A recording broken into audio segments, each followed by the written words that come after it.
Well, we made it. You're still here. So we're going to go into, this was the last formal part. We still have a poster session afterwards where we will give out the awards to the winners of the Rimoyne and Peltonen Awards. We still have a few surprises, but now we are going into the part where we're going to honor today's honoree, Liz Neufeld. So first of all, thank you very much for accepting to do this. It took a little bit of convincing. But once we announced it, as you can see, we got a tremendous response from people who really wanted to do this and wanted to be here today, including someone who traveled from St. Louis just to be here for you, and a lot of other things that you'll see along the way. I was hoping for this to be a bit of a roast, but giving Liz's personality, it sounds like it's going to be a hagiography the whole way through. But so please feel free to tell stories. To MC this part, Steve Suderbaum will be your person of choice.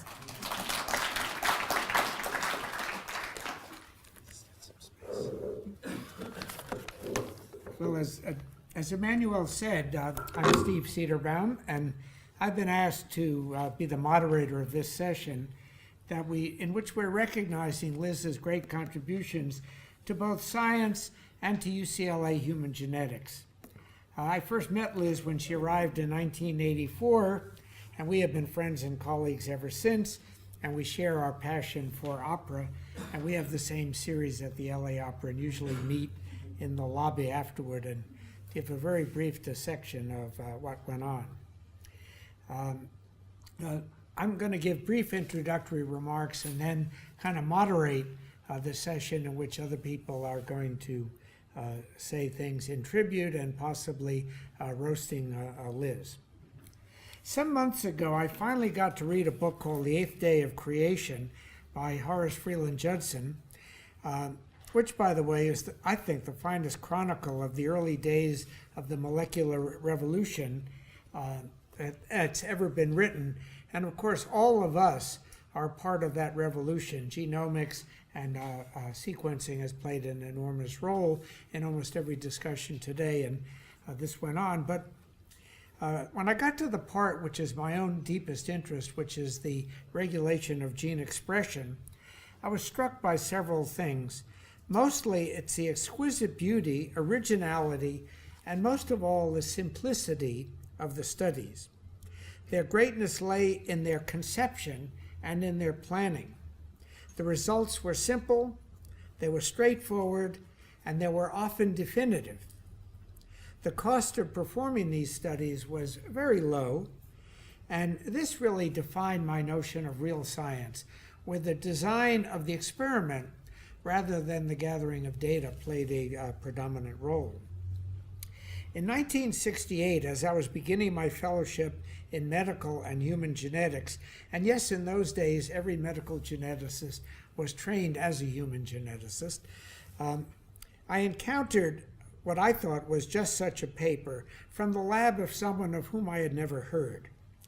It was the first of 3 papers over 2 years that completely redefined our understanding of the operation of the lysosome and of the nature of lysosomal diseases.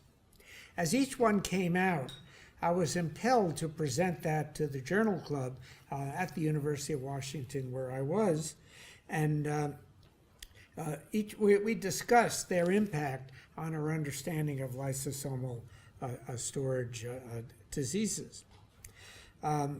You can imagine what a thrill it was for me to greet Liz and to meet her when she arrived at UCLA. If I had ever spoken with you before that, I'm really unaware of it. But you were, of course, a legend when you arrived. A brief biography. Liz was born in Paris to Russian immigrant parents. I should say that I derived this biography from something Liz herself wrote in the annual review of biochemistry in 2011, so I didn't have to go to Google or anything. I just had to ask Liz where to look to get a picture of her. And she came to the U.S. in 1940 by a then common circuitous route through Portugal.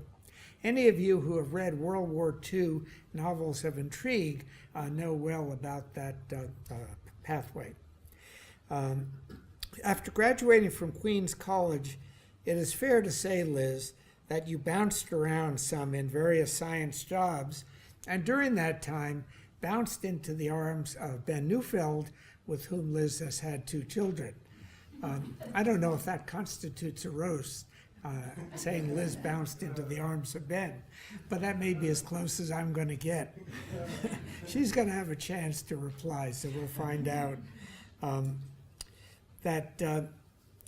A not incidental aspect of this period was the fact that Liz faced overt discrimination at graduate school by decent and well-meaning people because she was a woman.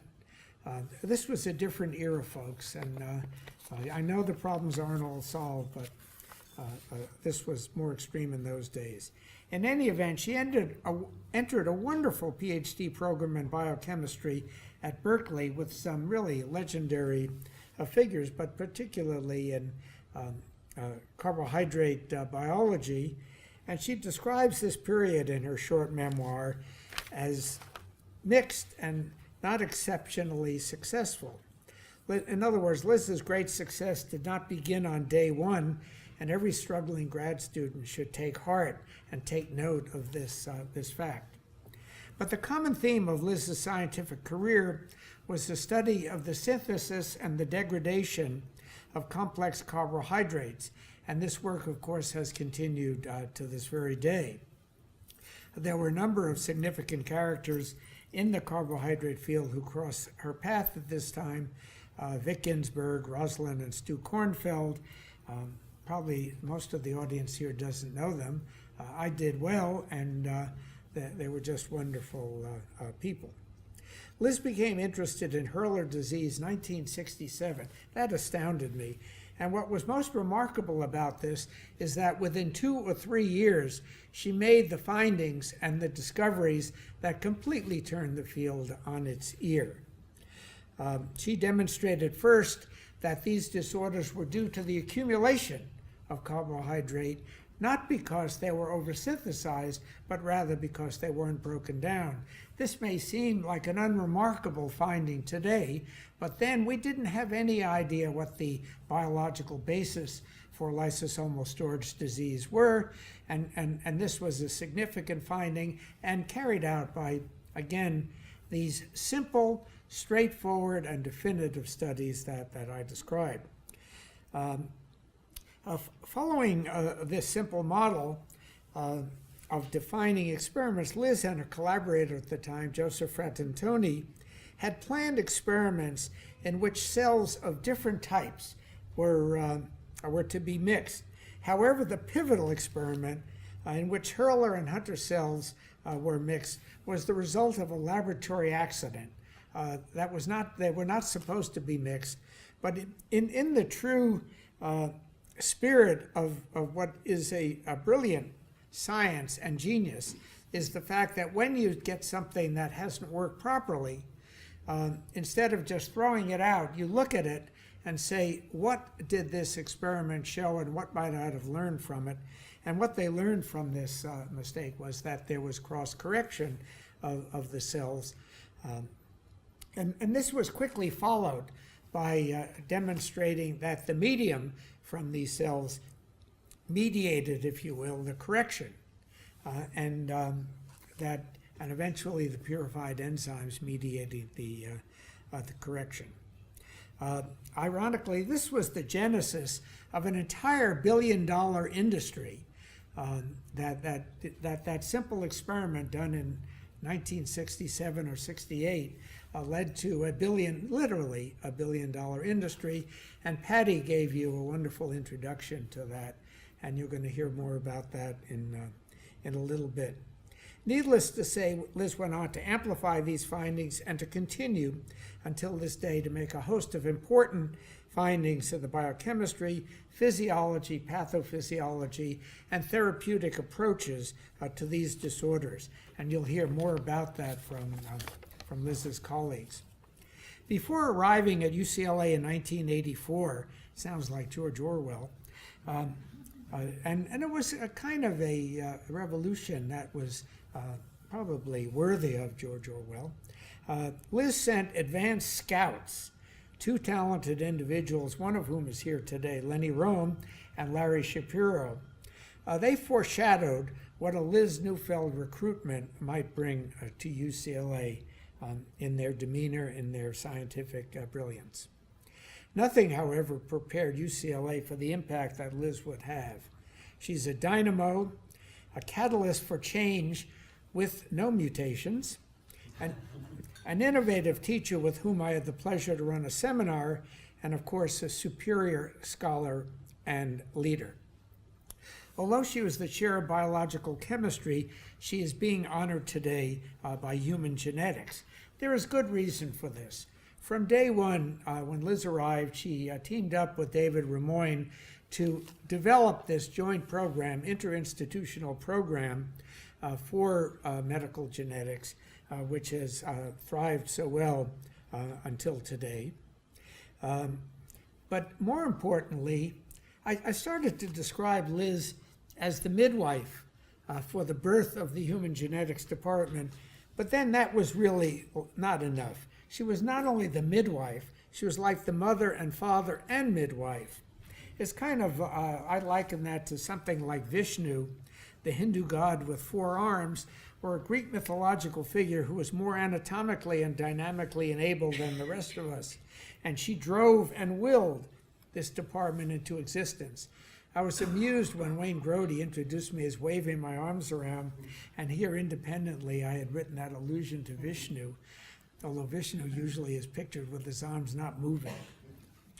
Of course, during this journey, Liz picked up some minor accolades, like election to the membership of the National Academy of Sciences, receiving the Lasker Foundation Award, the Wolf Prize, and probably if I had worked at it, I could have come up with a dozen more honors.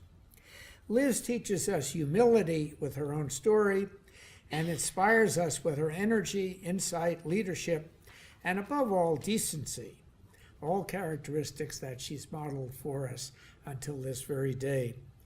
So now we're going to begin the formal program with this introduction, and it's going to begin with Liz herself, who required the first word, and maybe she'll ask for the last word.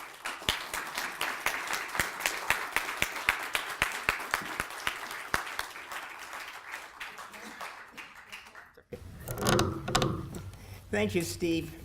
So I thought I'd tell you a little bit about the early history of the training program in medical genetics and of the department, because I was quite involved in them, as Steve told you. So when I arrived in 1984, there had been a very good genetics program at Harbor, but it was scattering. Mike Kabak was going to San Diego, David Remoyne was going to Cedars, and the future of genetics was a little bit not known. And so I talked to David Remoyne, and I told him about the Inter-Institute Medical Genetics Training Program at the NIH, in which I had participated. Now, that's the program in which Ellen Zadransky had trained. And I asked, why couldn't one have an analogous intercampus program between Cedars and Harbor and Westwood? And Dave Remoyne liked that, and he started working on it right away. We then had to think about how to fund this program, where to get the fellowship money from. And David started working on applying to the NIH, and I went to Dean Sherm Mellencroft. Sherm Mellencroft had, in anticipation of my coming here, he had recruited me, and in anticipation of my coming, he had obtained some rather large grants from several foundations. And one of them, the Weingart Foundations, came in 5 installments of about $400,000 each, which at the time was an enormous amount of money. And discussing this with Chair Melantroff, I was able to, well, we agreed that the inter-campus genetics program, genetics training program, would be a very fine recipient for one of the installments. And that allowed the program to develop until it became an NIH-funded program. And even after that, there was some money left over, and we could have extra fellowships and so on until the money ran out. So that was very nice and very simple. Getting a human genetics department was a little bit more complex. Now, there had been, for many, many years, a lot of people doing genetics on this campus, and specifically human genetics.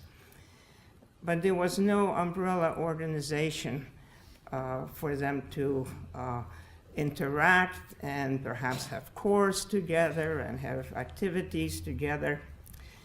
And because of many people asking for it, Dean Ken Shine put together a committee in 1989, and some of you had served in this committee and remember it.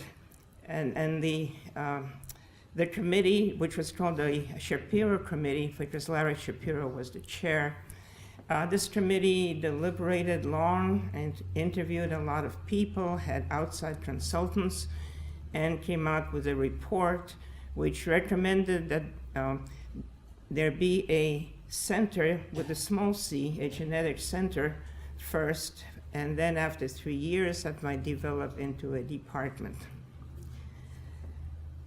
By now it was in early 1990s, and the state of California was in a bad way, and that meant the university was in a bad way.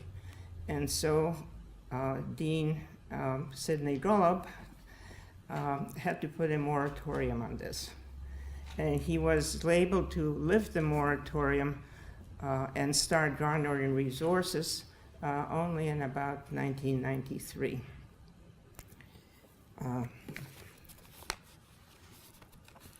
Okay, so at that time, by that time, I think Larry Shapiro was leaving, and I took on the job of writing up a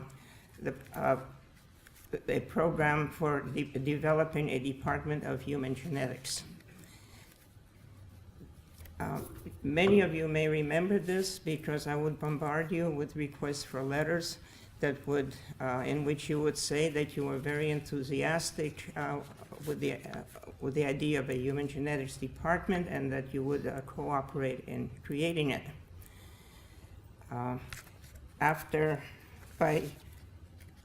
By 1985, we had an application that had been approved by the departments and the department chairs and the faculty executive committee, of which Lenny Rome was then, I think, the head. And I forget the deans of the medical school and of the college. And we sent it off with great pride to the Council on Budget and Planning that had to approve it. And would you believe it, they didn't like it one bit. And I didn't keep the rejection letter, maybe it was too painful, but I found a letter in which I summarized the concerns of the committee. I summarized them for Dean Levy, who would eventually have to respond to it. So let me read you the concerns. Concerns number 1. This is a carte blanche for a new department without a clear sense of what the department would be like.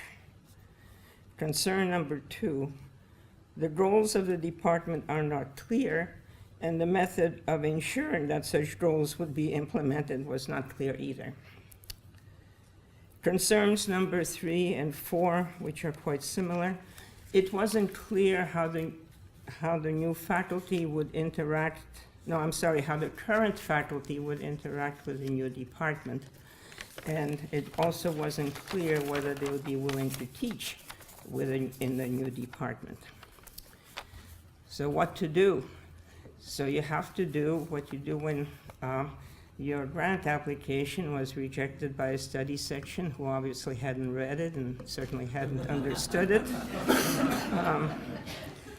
And you also have to provide new information. So I went with another round of letters that some of you may remember, which was that you would promise to teach, if you already were teaching a human genetics course, that you would continue teaching it. And if you were a chair, I don't see any chairs from that time here, but for the chairs and the heads of interdepartmental programs, that they would allow their faculty to teach for the human genetics department, and that they would give them credit for such teaching. So this went out together with some new information from Dean Levy, that there would be a new building, that it would soon be, the building would, construction would soon start, and human genetics would be given a big chunk of space in that building, the Gonda building, and that there would be some interim space in the Brain Research Institute. So this time, the application was acceptable to the Council on Budget and Planning. So there was another thing we had to do. We had to have a plan, an application for a graduate program. And new graduate programs have to be approved all the way up to the Office of the President. Okay? So writing up such an application wasn't very difficult. I used as template what biological chemistry was doing, and with appropriate changes. And we ended up, it seemed okay, but there was a problem. You couldn't have a graduate program without a department chair. And you couldn't recruit a department chair unless there was a graduate program in place, which was a bit of a catch-22. That was solved, and I don't know who proposed this, and it wasn't me, it was somebody who was administratively very clever, that the graduate program would be approved at that time, but it couldn't be activated. That is, no student could be recruited until there was in place a chair and two faculty members with a primary appointment that was tenured or tenure track. Okay, and with this, we had the program ready to go. Lena Peltonen was recruited, and as of July the 1st of 1998, there was a chair and there were two faculty members, and we recruited, the department recruited its first graduate student. And you know the rest of the story, which is a success story. So thank you for allowing me to tell you that.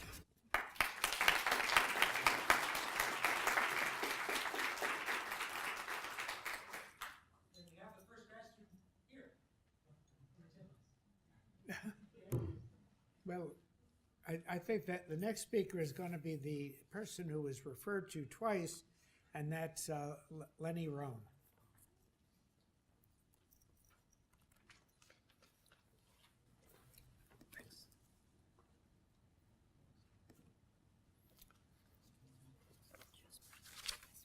Great. Good afternoon, everybody. So, I was supposed to talk about Liz today, and after all the I've heard so far, that would actually be boring. So I'm going to instead change my talk, and I'm going to talk about my favorite subject instead, which is me. So what I'm going to present to you today is using the most convincing pseudoscientific evidence available that the Department of Human Genetics should in fact be honoring me today. So let's get going. So here I am in 1975. I was on my way to NIH, by the way, to find a postdoc, and I was visiting with my folks. See if you can figure out which one of these guys is my dad. And so I was stopping in Ohio on the way to NIH, and I had narrowed my search for a postdoc down to 3 individuals, Julius Axelrod, Roscoe Brady, and Elizabeth Neufeld. I hadn't met any of them. I had corresponded with them by mail. Remember, Al Gore had not invented the internet yet. And they were all willing to talk to me about a postdoc. So I threw caution to the wind, flew across the country, and met with them. Now, the first day of my visit, I met with Axelrod and Brady. And it was not a good day, okay? Julius told me that he had already filled up his lab, takes 1 postdoc a year, and said, you could wait a year and come work with me next year, but I was in a hurry. And then I met Roscoe Brady, and if any of you know Roscoe, he gives you a distinct impression. For me, it was an impression, a cross between P.T. Barnum and Doc Emmett Brown from Back to the Future. So needless to say, I was really in trouble at that point, and I thought I was going to be leaving Washington without a postdoc lined up. But fortunately, my meeting with Liz went very well, and we agreed that I would start a postdoc later that year. So I looked around for a picture of Liz from around that time. And those of you who know Liz know that she does not like to get her picture taken very often. And so I had trouble, but I went on the internet and I Googled Elizabeth F. Neufeld, and I found this picture of her. You can see. This is perfect because I think this was the picture Liz used on her NIH ID badge. And you could tell why I was really anxious to get into the Neufeld lab. So I found another early picture of Liz from around, I think earlier than that time. This is her without her makeup on, so, but it's a real picture of Liz. And I want you to know that in contrast to that carefree, jocular extrovert that we all know her as, at that time, she was very serious. She was a very serious individual. She was working day and night, but occasionally she would take a break. And usually she would go on a hike on the weekend with her husband, Ben.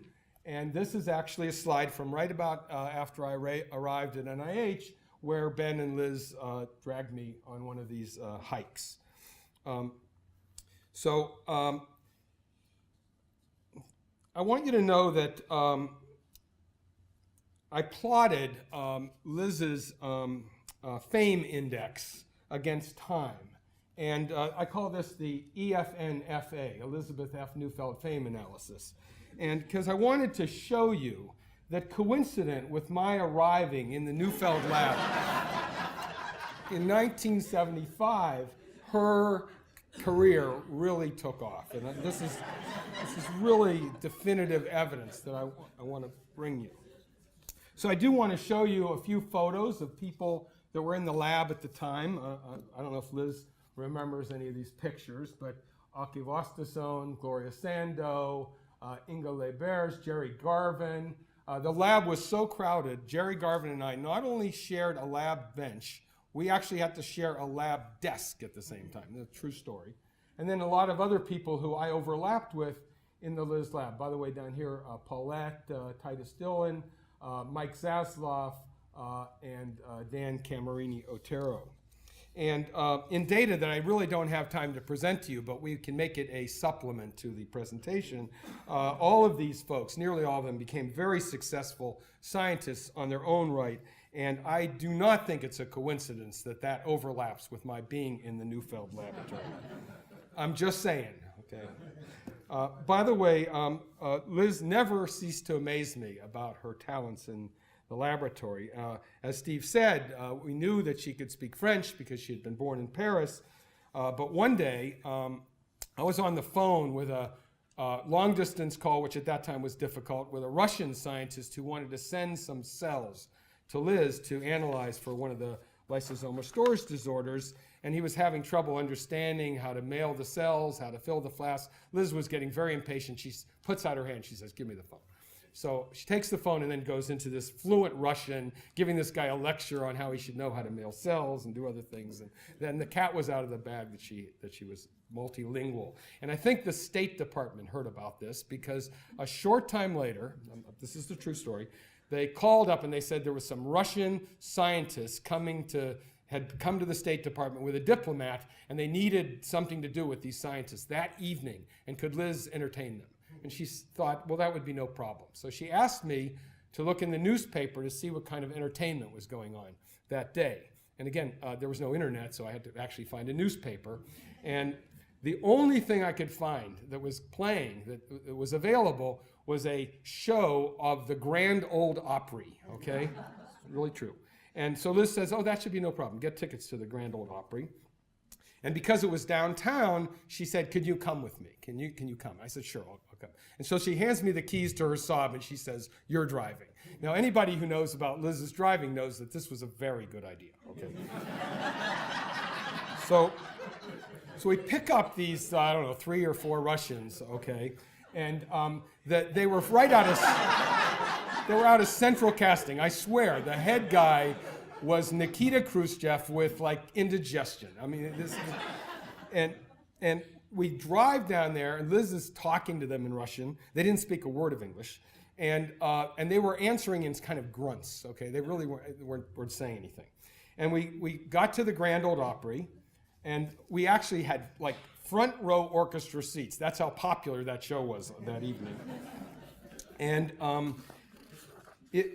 it was amazing because it was the worst show I had ever seen in my entire life. I'm serious. It was a combination of bluegrass and burlesque, and the whole time the Russians just sat there with their arms crossed and didn't say anything.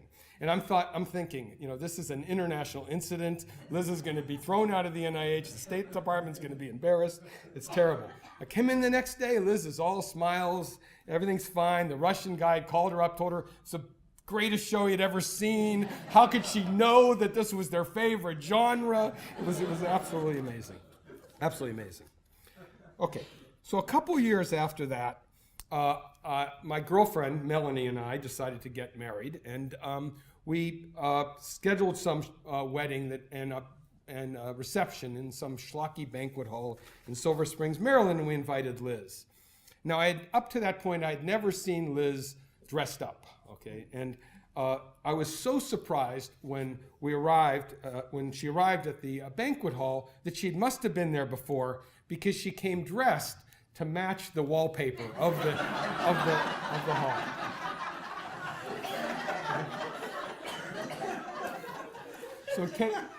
So here's yours truly, and Melanie, Liz, and Ben. Now I want to point out one more thing here. Okay, so this is 37 years ago. Okay, and Ben is already, his pants line is already creeping up. 37 years ago, and if we flash to today, you can see where Ben's waistline is, okay? And the reason I selected this picture is some of you did not get my driving joke earlier, okay? So that's the only reason why I picked this picture. Okay. So nearly 5 years after I joined Liz's lab, I decided to depart and take a job here at UCLA. In the Department of Biological Chemistry. And of course, I stayed in touch with Liz. And she visited UCLA twice during that time, once to give a lecture and once during the recruitment. And the first time Liz visited, Melanie and I had just bought a house in Studio City, and so we invited her to come and stay with us. I was a little nervous about that. I wanted to set a good impression for my postdoc advisor. And we had a little dog at that time named Stella. Actually, I have a picture of Stella here. And this is Stella and I sitting on the porch of our house. And Stella was kind of mischievous. She liked to get into laundry. And she would find socks and carry them around the house and play with them. And when Liz arrived and we moved her into the guest room, Stella became particularly annoying. And she came out from the guest room one day with one of Liz's socks in her mouth. Well, that evening we were getting ready for dinner. And I had cooked an elaborate spread to try to impress Liz. And just as we were getting ready to sit down for dinner, out from the bedroom area came Stella with a pair of white underwear in her mouth. And she walked right up to Liz, and Liz snatched the underwear out of her mouth and then panicked when she realized that it was a pair of my underwear. I'm not sure who was more embarrassed, Liz or me. So a couple of years later, we were in need of a new chair, and as both Larry Shapiro and I were faculty in the department, both of us had previously been postdocs with Liz. Here's Larry, by the way. We suggested to the chair of the search committee at the time, Irv Zabin, that they should contact Liz and see if she was interested. And Irv called up Liz, and she said, no, I'm sorry, I'm very happy here at NIH. I'm totally not interested. And but a few months later, I happened to be chatting with Liz on the phone, and she had mentioned that there had been a new crop of administrators at the NIH, and she wasn't very happy with them. And so, as serendipity would have it, that same day, I was walking down the hall, and I bumped into Irv Zabin, and he said, oh, this chair search committee is stalled. I really feel terrible that Liz Neufeld wasn't interested because she would make a great chair. And I said, well, you know, Irv, you might want to try calling her again. And so he did, and she agreed to come and visit. That made me very encouraged because, as you know, Liz is a no-nonsense person, and she would not have come and looked at the job if she wasn't serious. And she came and a visit, spent a couple days meeting with faculty and chairs. And at the end of her visit, she met with Dean Sherm-Mellenkopf. And the way I understand it, it was a very brief meeting. Sherm said, and this is a quote that I remember, Elizabeth, what would it take to get you to come to UCLA? And Liz told him what she would need, what resources she would need, and Sherm stuck out his hand and said, done. And it was the shortest chair recruitment in the history of the School of Medicine. I was a bit surprised to find out later that Sherm didn't have all the resources that Liz required. Minutes after she had left his office, she called our acting chair, Don Glitz, on the phone and said, Don, how are you going to raise the necessary money to get Liz here? That's also a true story.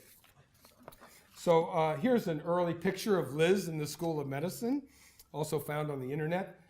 Better yet, here's the Neufeld Lab in 1985.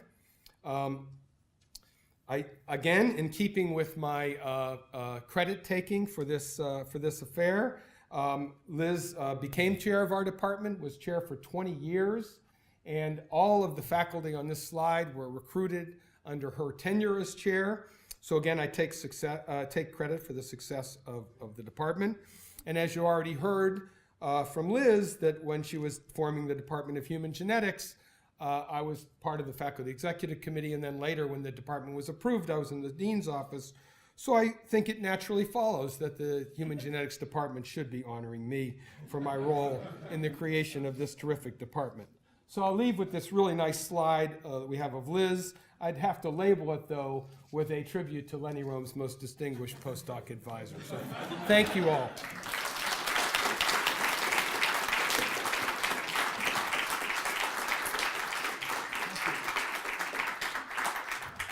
Well, that was an unexpected pleasure, and but I think he completely screws up the time schedule. But that was so wonderful, it doesn't matter. I guess I'll go with the order that I have on my paper. The next person whom I'd like to call on is Catherine Ponder, who came all the way from St. Louis to be with us today and to celebrate. Catherine? Well, that's kind of a tough act to follow. Now, if the truth be known, I'm from St. Louis, home of the St. Louis Cardinals, note the red. And when I heard about this, there was some thought, well, maybe they'll be playing Game 5 of the series, which would have been last night. So that was, and perhaps an impetus to come. But really, the true reason that I came was to give tribute to Liz, who I think is one of the greatest scientists. Now, I met Liz in the early 1980s, and actually I was a medical student at Washington University in St. Louis, home of the St. Louis Cardinals. And her son was a classmate of mine, Ellis, and she came to visit and gave a seminar. And that was sort of the last I saw of her. And then after I graduated, I turned to gene therapy and I worked on hemophilia. And then for complicated reasons, I became interested in gene therapy for mucopolysaccharidosis. And at that point, started working on MPS 7, which is Sly syndrome. By the way, Bill sends his regards. And then ultimately worked on MPS 1, which is Liz's disease. I don't care what anybody, this Hurler guy, I think it should be Liz's disease. And so this led me to review her previous literature, and it's just an amazing story. She identified the etiology of Hurler syndrome, contributed to understanding how lysosomal enzymes traffic to the lysosome, and then developed a therapy for, or at least contributed to developing a therapy. And that's just an absolutely amazing story. And I think there are two traits that I think Liz has. One is that she's curious. I mean, how many of us, if you had mixed up these two cell lines and they looked normal, how many of us would have pursued that? And I think that's what characterizes a great scientist, is saying, wow, boy, isn't that interesting? What could be the cause of that? And second is her tenacity and attention to detail.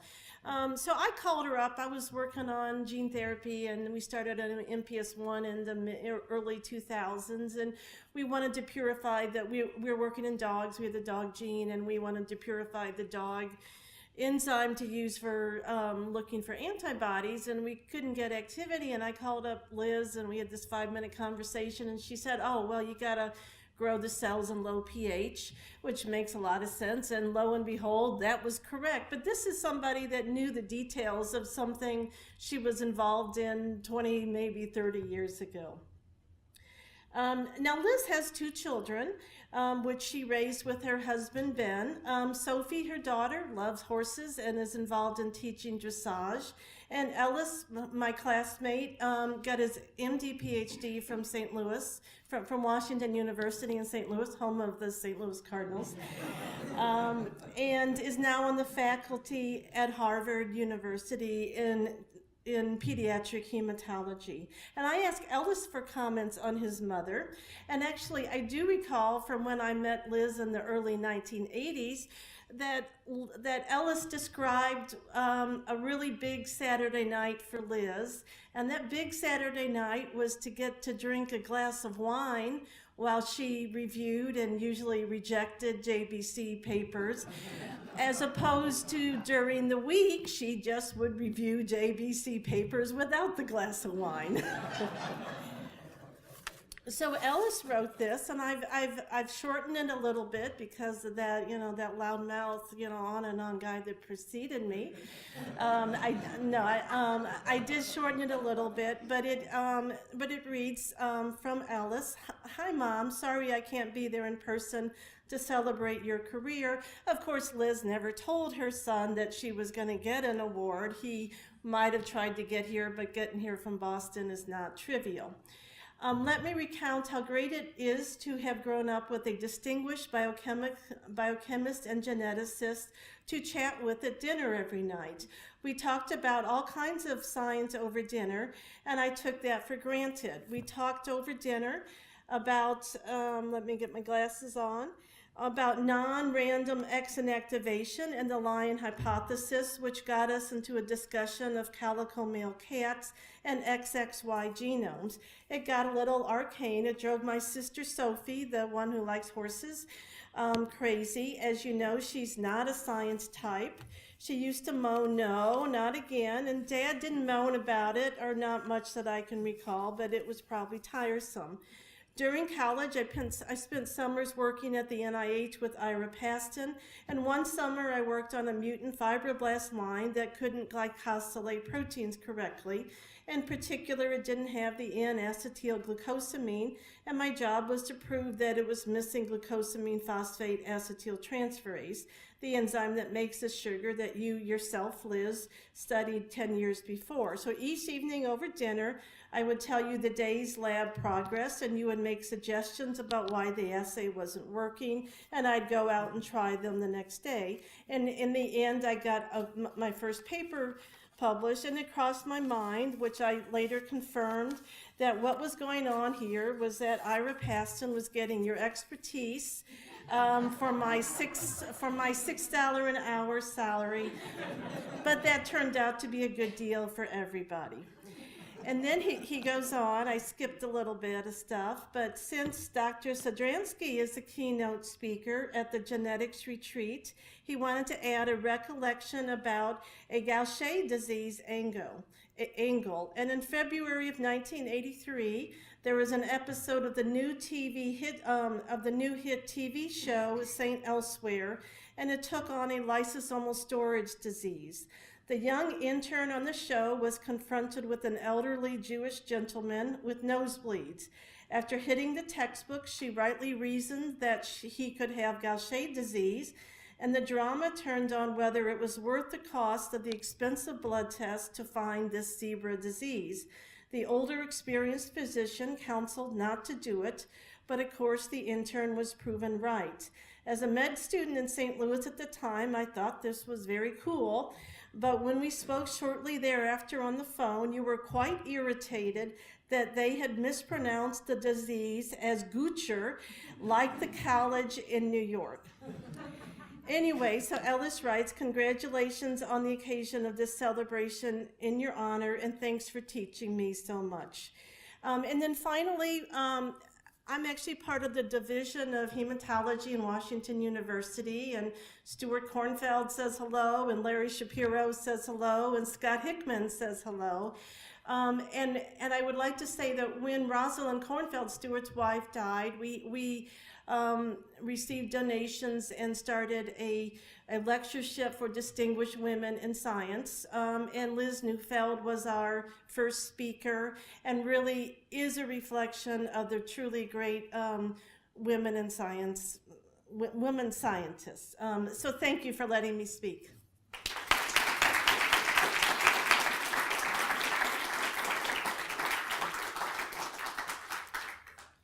After all of this, I want to go off non-script. Ben, where are you? Do you want equal time? Oh, sure.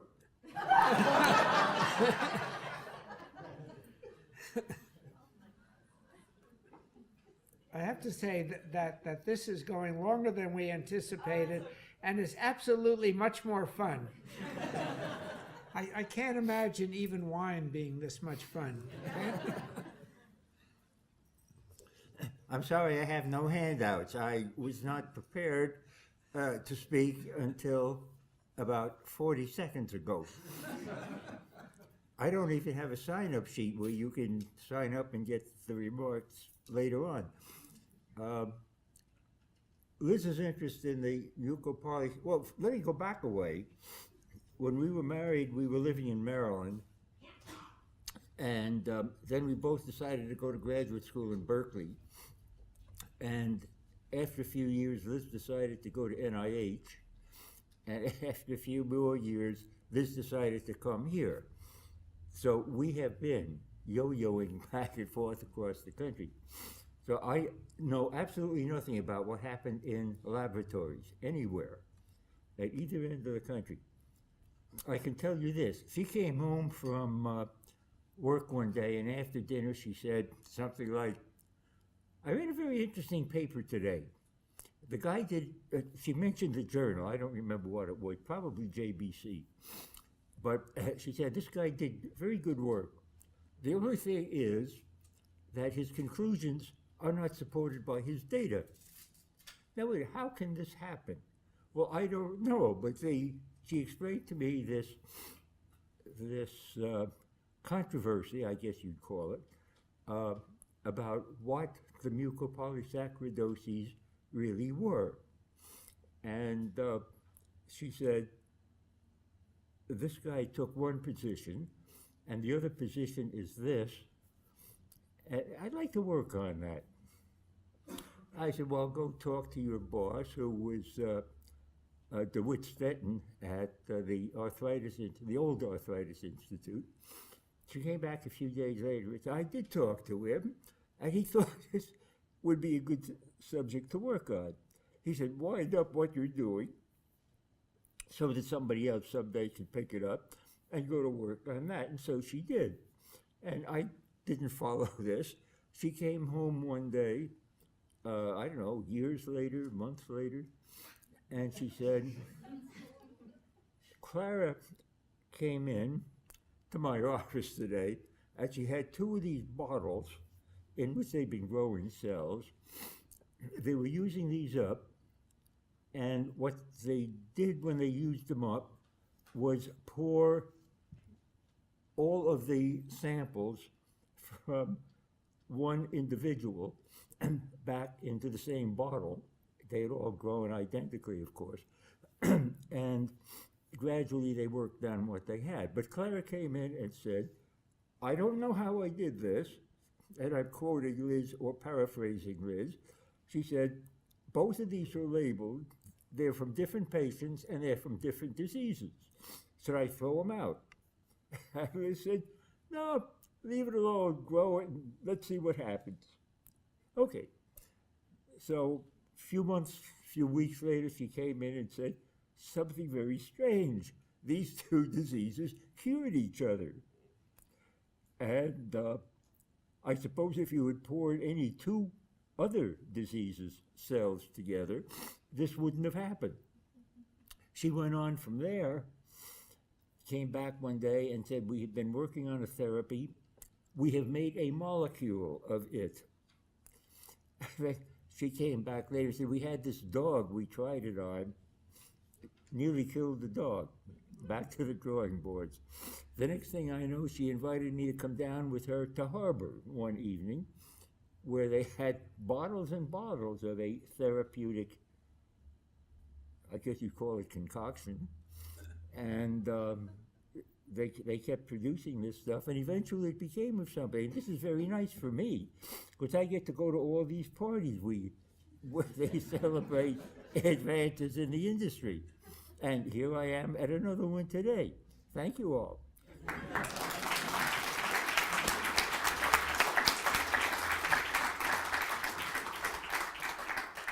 Well, we've been hearing from people all of these interlocking relationships that have gone on. It's something that's worth thinking about for the younger people here. But what was unsaid is we all knew one another and intersected along the way in ways that one couldn't imagine happening today, but what happened back in those days. Lenny pointed this out. And so the next person is going to fit into this theme. Ann Garber Ramoyne is here and wanted to say some words. And of course, you've heard about David and meeting with Liz and developing this program. And Ann, do you want to come up and say a few words? Ann and Annie Ramoyne is here as well, fresh back from Africa.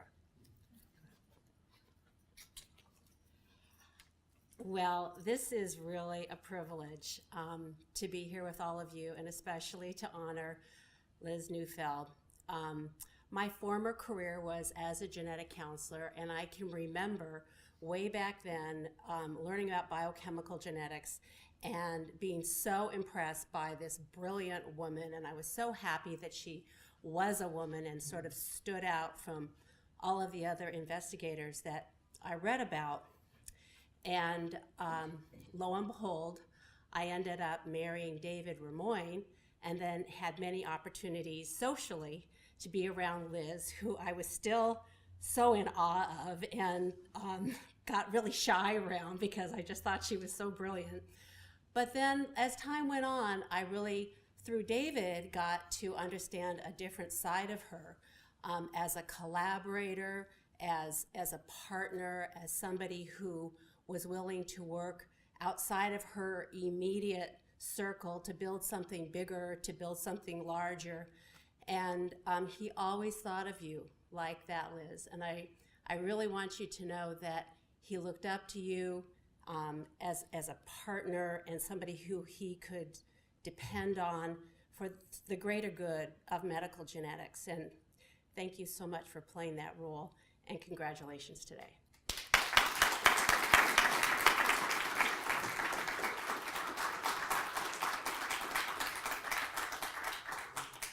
Well, there are some other people who wanted to speak as well, and we're going to see a special treat at the end, so nobody leave.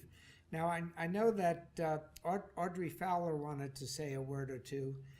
Audrey, and she'll introduce herself and her role in the life of biological chemistry. A long life. So I want to thank Liz for coming to UCLA in 1984. She's always been a big help to me, and of course I was here long before she was here. And you saw the picture of Irv Zabin. Oh, sorry. You saw the picture of Irv Zabin up there, and he actually brought me back to UCLA, and we sequenced a long protein called beta-galactosidase. It was the longest sequence of a protein done chemically. It was 1,023 residues. And when we finished in 1977, what to do?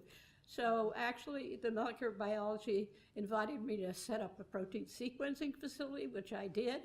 And when Liz came in 1984, she said, I want you to move back to biological chemistry. And so she was really very supportive of the sequencing facility and me, and I thank her for that.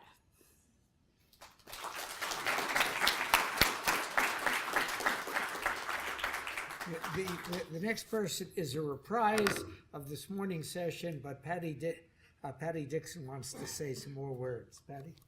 Thanks, Steve. So we've heard about how much Liz means to UCLA and means to the intercampus program, but I want to express how much Liz means to the lysosomal storage disease community. I also want to mention that when I was a first-year medical student, I learned about Liz. And I remember specifically the room I was in, everything about learning about Liz's discovery, and never thought that I would be here today. And so for the trainees here, you really have chosen a field where you can walk among giants. And what I've learned about walking among giants is that they learn as much from you as you learn from them. So I have collected a few notes from some of the people in the lysosomal field for you, Liz. First, David Begley from King's College London. Elizabeth is a seminal leader in the treatment of LSDs, and her demonstration of cross-correction opened the doors to enzyme replacement therapy and also the understanding of the mechanisms involved. This insight has been the torch that most of us have followed in later years. Her work has led to immense improvements in the treatment and quality of life for many patients with LSDs. I have met her on a number of occasions, and she is inspiring to speak with and still a great contributor to further progress and to the generation of new ideas and projects. Without her, many of us would not be in the position we are today. Treatment of the brain is now a great focus, and her leadership and foresight is without doubt in the field and is greatly appreciated. Her tribute is immensely deserved. It is for me a personal honor to know and have met her, and she is a giant in the field. From Haiyan Fu, Nationwide Children's Hospital. Dr. Neufeld is certainly one of the greatest as a scientist and as a person. Here's what I would like to say, hope it is not too Chinese. Thank you for giving me the support, help, and encouragement to stay focused on what we have to do to benefit patients and advance the science. You are and always will be my inspiration and role model as a scientist and as a person. Cheers. From Andrea Balabio, Telethon Institute of Genetics and Medicine. With her exciting discoveries, Dr. Neufeld profoundly influenced my choice to work on lysosomal biology and on lysosomal storage diseases. Since I was a student, I have learned so much by reading Dr. Neufeld's papers that I consider myself one of her trainees, even if I have never worked with her directly. From Alessandro Dazzo, St. Jude Children's Research Hospital. I do not think it is necessary to mention all of Liz's scientific achievements and prizes, how much she has contributed to the LSD field and to the development of therapies for these diseases. I rather say a few words about my personal experience with Liz and what it meant for my scientific upbringing. I always considered Liz my mentor. The years I spent in her lab were among the most enjoyable, constructive, and serene of my scientific career. Liz has had a great impact on the way I think and approach science. Not only has she taught me how to design and perform experiments, but also, and most importantly, how to interpret and scrutinize the results and put them in the correct context. Her genuine interest in her work, broad and eclectic knowledge, and work ethic have been difficult to emulate. Although as a young postdoc, I was at times a bit intimidated by her, I learned how to read her expressions. I knew when her thoughts were no longer with me and she lost interest in my story and was already thinking of something else. It was always a challenge and a learning experience discussing work with her. Getting older, I often think back in a nostalgic way about those times in her lab in the decrepit Building 10 at the NIH, where she used to pin the best-looking audio radiograms on the wall of her office. Often late at night after a day of work, I remember sitting, waiting for the elevator to go home and just feel happy. Thank you, Liz. You will always occupy a special place in my heart, and of course, congratulations, yours, Sandy. From Professor Michael Beck at the University of Mainz. Dear Liz, congratulations. You have indeed deserved this award. I remember very well when I first met you the first time at the International MPS Symposium. I have learned a lot from you, and at the several conferences I meet you, I am always impressed by your cordiality, brilliant presentations, and discussions. From Barb Whittahays, Executive Director of the National MPS Society. Dr. Neufeld's contributions to the field of MPS resulted in treatments for these devastating diseases and the promise of hope for patients and their families. Her work in the field continues to reveal promising findings, which hopefully will lead to further treatments, especially for patients with neurological components of the disease. On behalf of the patients with MPS diseases and their family, the National MPS Society congratulates and honors Dr. Neufeld. And lastly, from Mark Dant, Volunteer Executive Director of the Ryan Foundation. In September of 1991, our family's future was forever altered when our 3.5-year-old son Ryan was diagnosed with MPS I. The news of his diagnosis and certain early death brought about many changes in our lives. The greatest of these changes was the pain of losing the gift of tomorrow. That day also brought us the news that there was little science being conducted anywhere in the world that might one day benefit our little boy. After crying for nearly a year, we began searching city libraries for anything published regarding MPS. It was then that I first found the name Elizabeth Neufeld because it seemed the majority of what was known about the biology of MPS was authored by Dr. Neufeld. 2 years later, I was honored to meet this great scientist. That conversation turned out to be the turning point in Ryan's future because she explained that the science behind a treatment for MPS I was ready to be developed and that she knew a young scientist who believed he could do it, a former student of hers, Dr. Emil Kakas. What I would later find out is that it was actually Dr. Neufeld's science from many years before that Dr. Kakas would be bringing to the world as a treatment for MPS I. Dr. Neufeld's life work has been dedicated to the purity of great science and what remarkable changes can occur because of it. Her dedication and legacy will forever be witnessed literally around the world in the smiling faces of those who are now living their lives with the promise of tomorrow because of her life's work. Those like our son Ryan, who once again dreams of what might be tomorrow. Thank you, Dr. Neufeld, for giving us the will to hope and the gift of our tomorrows.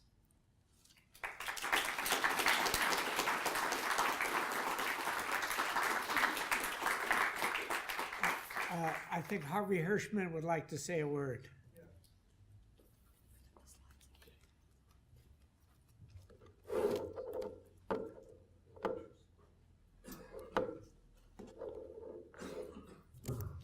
I actually hadn't planned to say anything. I just came to the festivities and to honor Liz. But it took me back and things because I tell people I've been at UCLA since right after the earth cooled. And I was here when Lenny was recruited, when Larry Shapiro was recruited, and when Liz was recruited. And based on today's performance, 2 out of 3 isn't bad. I actually had the pleasure of roasting Lenny at a party for him. I think it was his 70th birthday or 75th. I can't remember. But what I did want to tell you was that it was a different time when Liz was recruited, and I want to tell you something that I'm nostalgic for, and which I hope you'll find amusing. But I remember when we went through the process of recruiting Liz. I was on the faculty. Faculty's supposed to vote about things like this. And Liz and Sherm agreed on the fact that the offer would be made. And right then and there, they'd agreed on the fact that, yes, she was going to take the job. So Irv came to our next faculty meeting very chagrined and saying, well, Sherm offered the job to Liz, and Liz accepted, so now you have to vote on it. And I'm pleased to tell you that the vote was unanimous. And that wasn't because Irv was that intimidating. It was that Liz was that intimidating. That was, it was a pleasure to have Liz as a chairman. Liz is one of the straightest shooters, one of the fairest people, one of the most committed people. Actually, I actually want to ask you a question. I've been told a story that when, among the things that you told Sherm you wanted were many things, but you didn't ask for what normally happens, which is to get a chair's stipend. The story I've been told is that you didn't get a chair's stipend, and one of the reasons was that you just didn't want to be beholden to anybody about anything in order to make the best department you could with no conflicting interests. Whether it's a true story or not, whether it's apocryphal or not, I think it really reflects Liz's character and persona. She was always extremely straightforward. I did learn how to play her, though. I have to tell you that. Now you tell her. Oh, now I can tell her. At the time, I certainly couldn't tell her. Liz often is skeptical on first approach. I see Lenny nodding his head. Okay, and a lot of times she'll say, I don't think so, when you approach her at first. And so I learned to go to Liz when I had an idea about something and say, look, I want to propose something. I want you to think about it a little bit, and then I want to come back tomorrow and talk to you. And by then she'd had time to digest things, think it through, and inevitably, I would say that Liz, I mean, sometimes she would agree and sometimes she wouldn't, but when she wouldn't, she always had the right argument, and she was always on the right side. And she always presented things logically and forcefully, and not emotionally, but clearly and scientifically. It was always a pleasure to have her as my chair, and I think I can speak as one of the people who's been around the institution now, longer than most people, looking around the room, and it was a delight for 20 years to have Liz as chair. Thank you.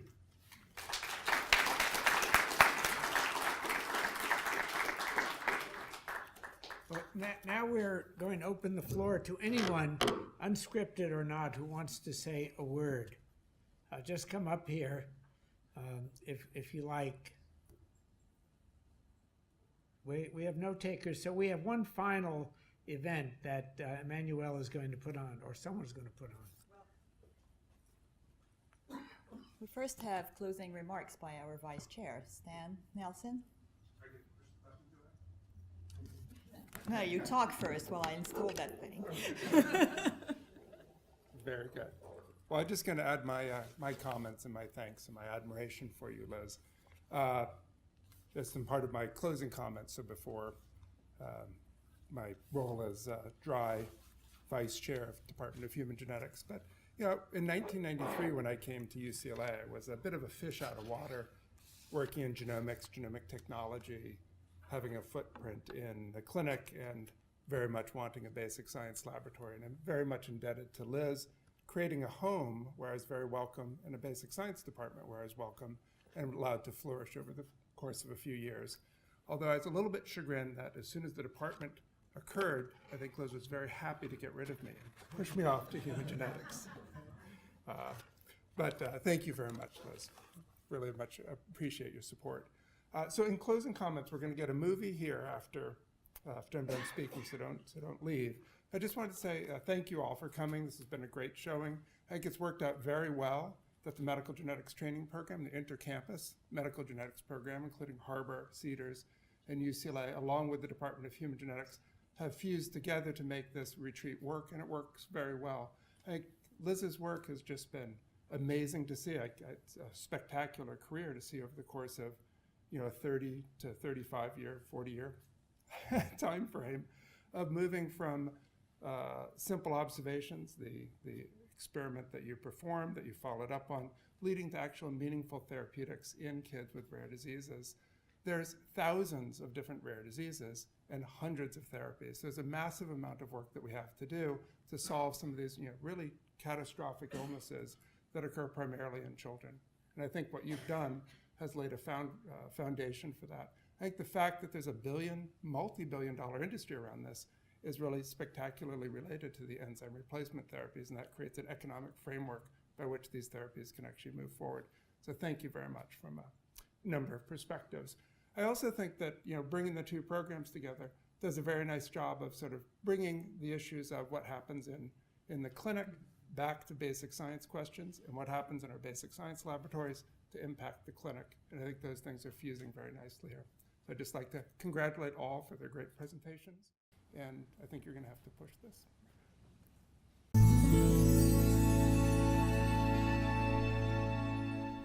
Liz, sorry I could not be there for your tribute because of work taking me abroad.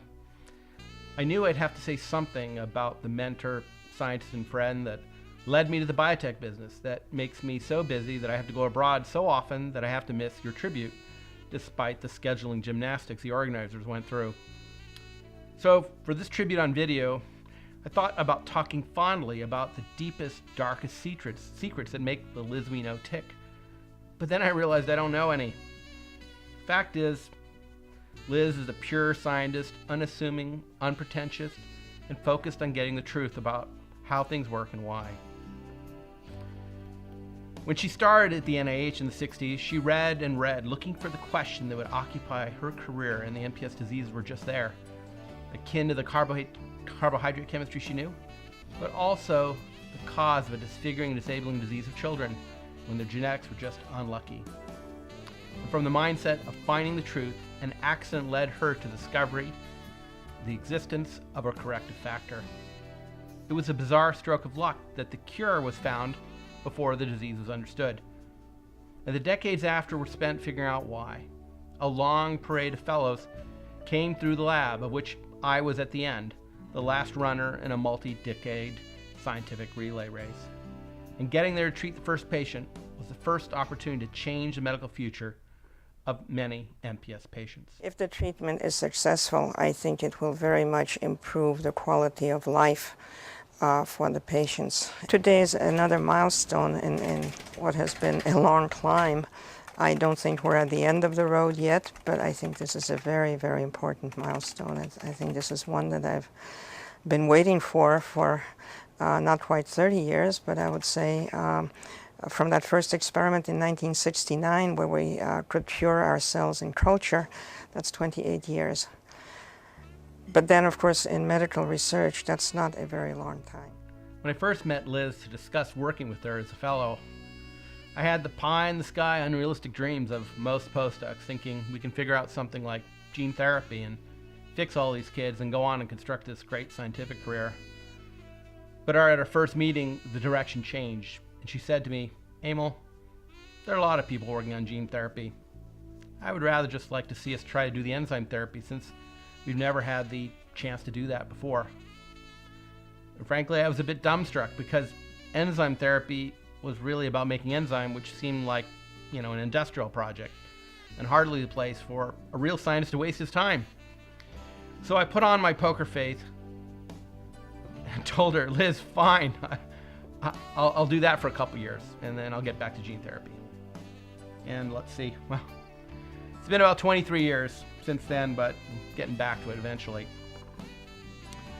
So I started my research with Liz in the poor tropical outpost known as Harbor UCLA in Torrance. And there I struggled to make an enzyme that really did not want to be made.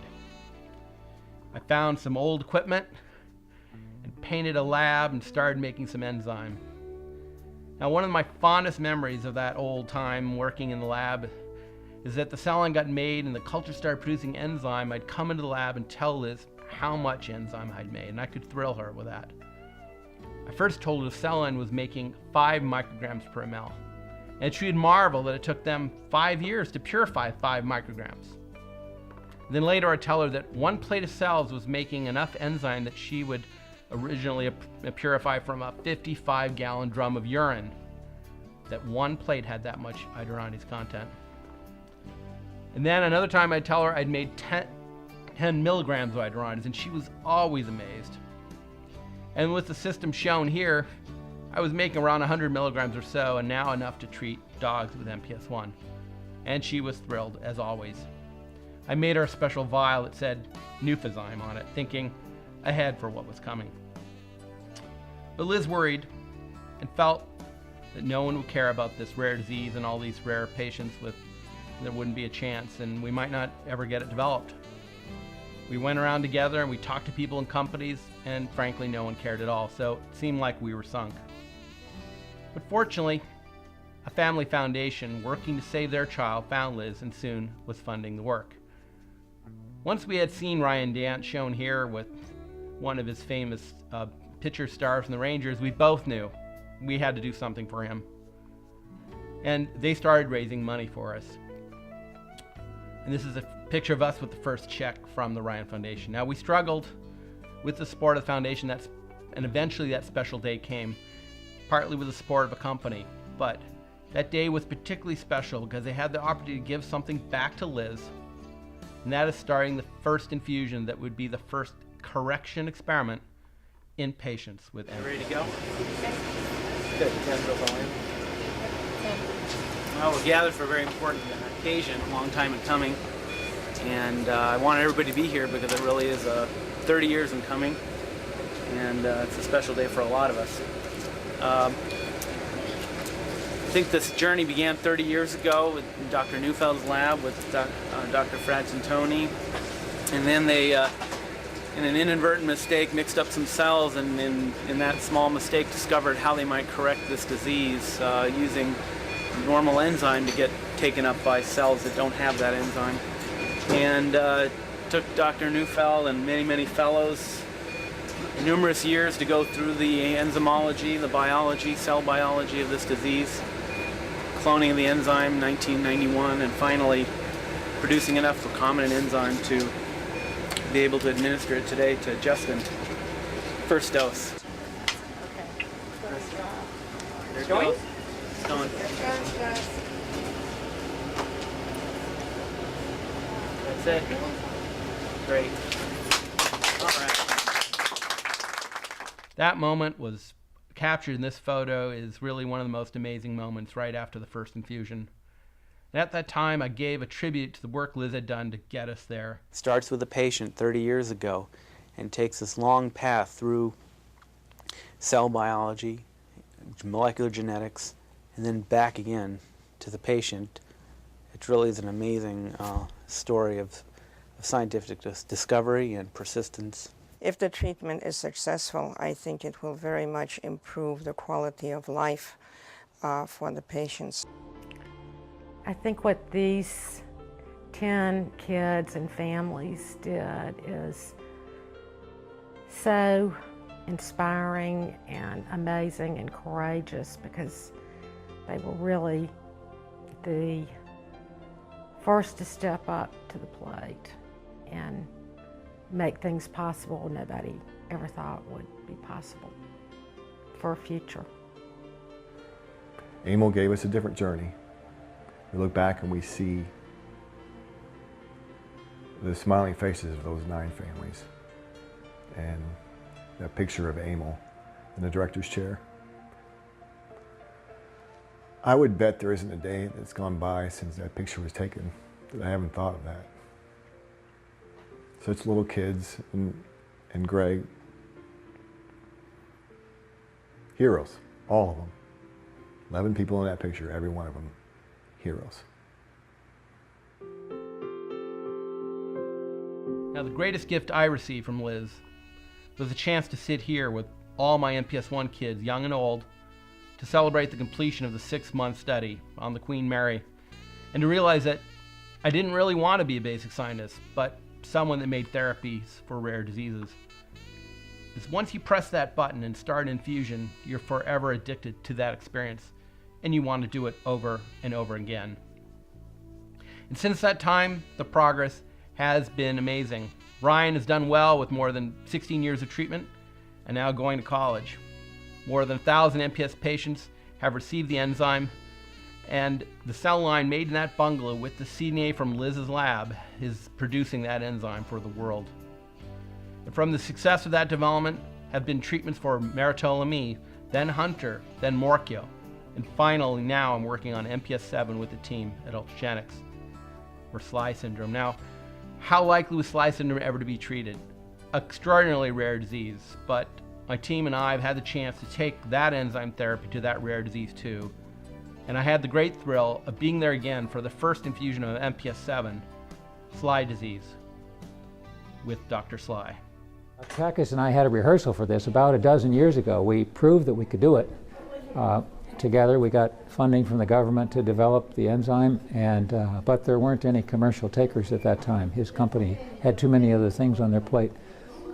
But with his new company, with its mission to treat diseases that no one else will treat, this really, and he always had kind of an emotional attachment to that disease, and we had a great friendship. So it really led to this day. I've been blessed in so many ways with a great career and a great family and a great wife, and now this is really a culmination of something I never really thought would happen because we tried so many years and couldn't get it to go.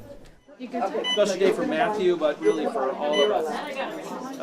We've been working so many years to get this opportunity today to treat Matthew. Dr. SLY is with us today. 40 years ago, they published a paper figuring out what was going on in patients like Matthew. 20 years ago, they figured out that maybe you could treat this. And I only got involved in the last few years and with the company to actually finish the job and take that science and make a medicine. And after a couple years now of work, we're now ready to give Matthew the first dose ever of enzyme replacement therapy for MPS 7.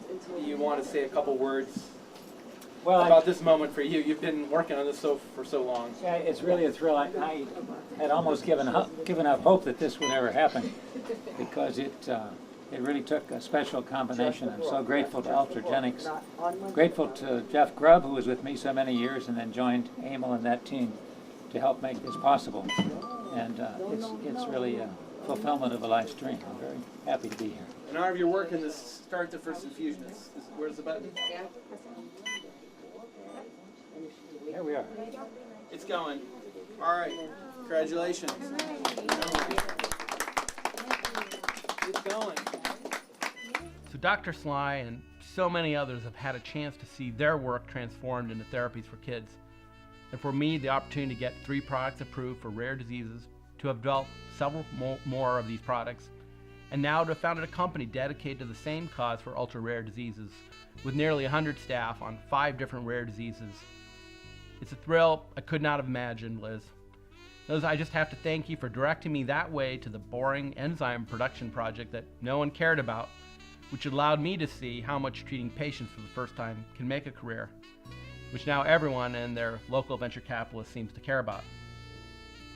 I tried hard to think of the best possible tribute for you and wondered, what could I do that would demonstrate our commitment to the cause of transforming science into medicine and treating kids with rare diseases? How could I also give you that special thrill again, as I had in those early days as progress was made, and show you how much enzyme I was making? And I realized perhaps that there was something I could do that would demonstrate my commitment to your principles of great science and provide just one more opportunity to thrill you here in this tribute. One more opportunity to show you how much enzyme we can make. That's right, I have here 5,000 milligrams of iduronidase, or almost 2,000 vials worth $2 million. And I'm going to take the iced water iduronidase challenge. Right here for you, Liz. All right, Chantaria, let it rip.